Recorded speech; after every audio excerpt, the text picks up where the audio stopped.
নমস্কার, আমরা এই ভিডিওতে অ্যানালিটিক্যাল কেমিস্ট্রির কোশ্চেন অ্যান্সার প্র্যাকটিস করব। প্রথম কোশ্চেন বলেছে কোন কম্পাউন্ডটা জিঙ্কের অ্যানায়ন হিসাবে থাকবে, এমন একটা কম্পাউন্ডের নাম বলবে যেখানে জিঙ্ক ক্যাটায়ন।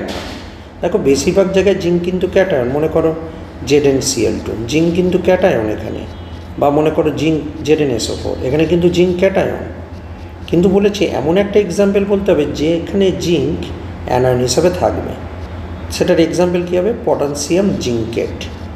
খেয়াল করে দেখো এখানে পটাশিয়ামের চার্জ হলো +1 এবং জিঙ্ক ZnO2- আকারে থাকে, তো পটাশিয়াম জিঙ্কেট বা সোডিয়াম জিঙ্কেট এটা হবে অ্যান্সার।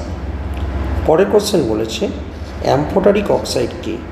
অ্যাম্ফোটারিক অক্সাইড হলো যেটা অ্যাসিডের সঙ্গেও রিয়াকশান করবে এবং বেসের সঙ্গেও রিয়াকশান করবে, তাদেরকে বলবো আমরা অ্যাম্ফোটারিক অক্সাইড।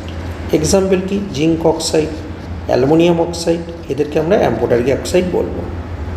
নেক্সট কোশ্চেন বলেছে অ্যালুমিনিয়ামের সঙ্গে NaOH এবং ওয়াটারের রিয়াকশানে কী হবে? দেখো অ্যালুমিনিয়াম, NaOH এবং ওয়াটার রিয়াকশান করলে 2Na2 ZnO2 এবং হাইড্রোজেন গ্যাস প্রডিউস করবে।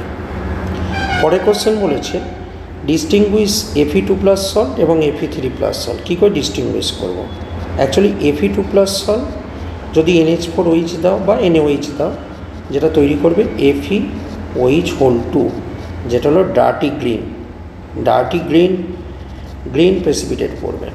কিন্তু যদি আজকে Fe3+ সল্ট থাকে, যদি NH4OH দিই, তখন কি তৈরি করবে? তখন এটা তৈরি করবে FeOH3, যেটা কি আছে ব্রাউন কালারে পিপিটি করবে। নেক্সট কোশ্চেন বলেছে what's happen if lead nitrate react with NaOH। ঠিক আছে, তাহলে প্রথমে দেখো লেড নাইট্রেট থাকে, এটা যখন NaOH-এর সঙ্গে রিয়াকশান করবে তখন প্রথমে PbOH2 তৈরি করে আর 2NaNO3 তৈরি করবে। ঠিক আছে, ব্যালেন্স করলে এখানে 2 আসছে। এবার এইটা করে কি করবে? এটা কি করবে? একটা পিপিটি দেবে, হোয়াইট পিপিটি। ঠিক আছে, নেক্সট স্টেপে কী হবে? দেখো নেক্সট স্টেপে আবার লেড নাইট্রেট রিয়াকশান করবে NaOH-এর সঙ্গে করে Na2PbO2 তৈরি করবে এবং ওয়াটার মলিকুল তৈরি করবে। এই যে Na2PbO2 তৈরি করলো, সোডিয়াম প্লাম্বেট যেটাকে বলি, এইটা তৈরি হওয়ার সঙ্গে সঙ্গেই এটা কী হয়ে যাবে বলো তো? সলিউবল হয়ে যাবে বা দ্রাব্য হবে। ঠিক আছে, নেক্সট কোশ্চেন আমাকে বলেছে how you identify Copper2+ salt.